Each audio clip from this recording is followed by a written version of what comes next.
I'm delighted to be here. I'm very much looking forward to listening to the speakers this evening, and I'm just going to provide some philosophical mood music, I guess, to talk sort of culturally about why mobiles are very exciting. And I'm going to start with the fact that we live in a world in which next year there will be more mobile phones than people. And considering we have 7 billion people on the planet now, that's pretty astonishing. And when I think about the history of computing, which is a very brief history in human terms, it's a brief history that's brought us to a very amazing place. And I think it's I like to look back because I think we can actually lose sight of just how miraculous many of the things we're living through at the moment are. When computers first started, the first digital computer was 1946. They were strange, slow, stupid, expensive machines that you needed a doctorate in physics or maths even to approach. And the first great revolution in computing was arguably, from a cultural point of view, the birth of home computing or personal computing. And these were very strange words in the 1970s when these things first started to appear. It was thought that maybe 1,000 geeks would want to get their hands on these bizarre things called computers and do crazy geek stuff on them. And actually, even within, the first few months of these things, thousands and thousands, and then tens of thousands, and then millions flew off the shelves. But I'd argue that the change we've been seeing in the last 10 years is in many ways more radical than all the previous changes we've seen. And I think we're moving from an era of personal computing towards what you might call intimate computing, which sounds rude, but isn't. And by intimate computing, I mean the mobile phone clasped in the hand that is for many people the first thing they touch in the morning when they wake up, the last thing they touch when they go to bed at night. It's the device that has brought technology past a tipping point in terms of human time. That point being that our default state is now to be accessible to each other and to media through these portable devices. Our default state is to be connected wherever we are, whatever we're doing. It's the unwired state, which used just to be called normal or being alive, that's become something we have to specially seek out.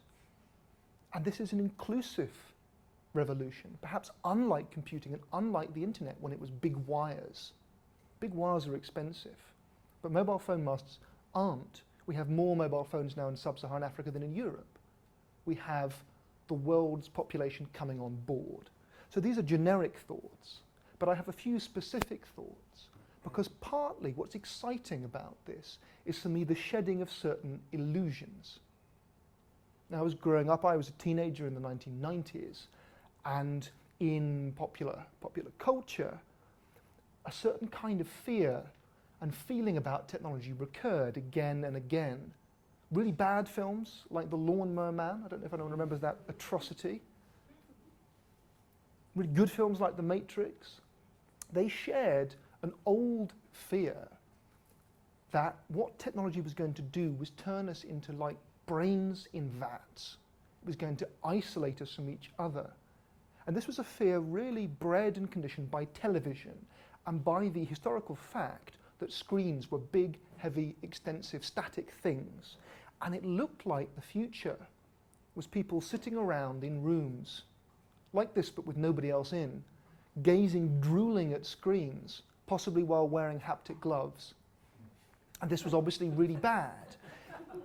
And I think we made a number of mistakes because we assumed that this was an innate property of the technologies we were using. And we assumed that the astonishing things happening on our screens wanted to supplant reality, wanted to cut us off from each other and the world.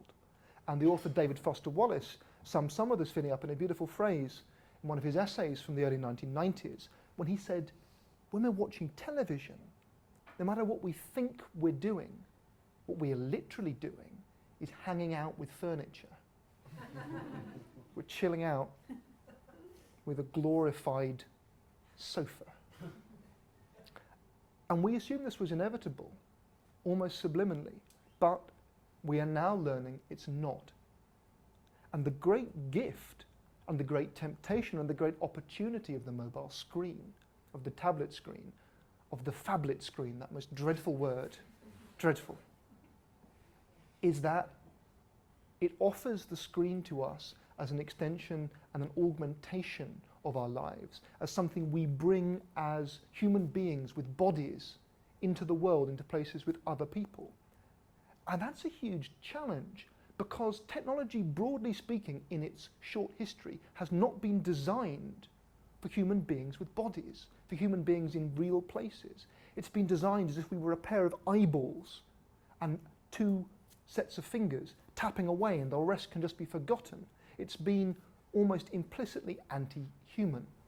And this means that it hasn't been able to do a lot of the frankly awesome, important stuff that our culture has always done for us in terms of gatherings, in terms of art, in terms of sensation, in terms of communality. And now everything is going digital. And all of the stuff we care deeply about is going on screen. And the great challenge and opportunity, and what I'm very excited to listen to other people talking about tonight, is how these screens that we carry everywhere with us can treat us as human beings with bodies in places with each other, as people who don't want to be drooling in boxes, who don't want to be plugged into the matrix, of a future of augmentation where reality is changed but not supplanted. And I'll leave you with just one thought as someone who writes books like this elegant hardback here, which is when I'm trying to isolate some of the properties that screens bring to history, to all the things I care about, because it's the people that matter, it's the experiences that matter, not in itself the medium. There's something astonishingly Darwinian about what's going on in the screen. Digital technologies are weightless, are infinitely reproducible, they have infinite capacities, endlessly replicated. I have more books in my pocket than I could read if I lived to be 1,000. But I am the same as people have always been. My attention, my time is severely curtailed and limited. And one of the great questions is how I manage and apportion that time. And from a content and creative point of view, one of the great questions is, what do we do when everything is in combat with everything else for the same squares of real estate? When the books come at me replaceably through the same vessel and vehicle as my emails, as photos of cats, which are pretty hard to resist, as work, as leisure, as pleasure. How do I take back control? How do I do more than simply twitch in the wind? And I think part of the answer to that is about building great content that is in touch with the past rather than cut off with it, that isn't enthralled to this illusion of lowest common denominator supplanting of reality, that acknowledges real people in real places living real lives who want and need more than just to smile and laugh and point at cats, although that's awesome.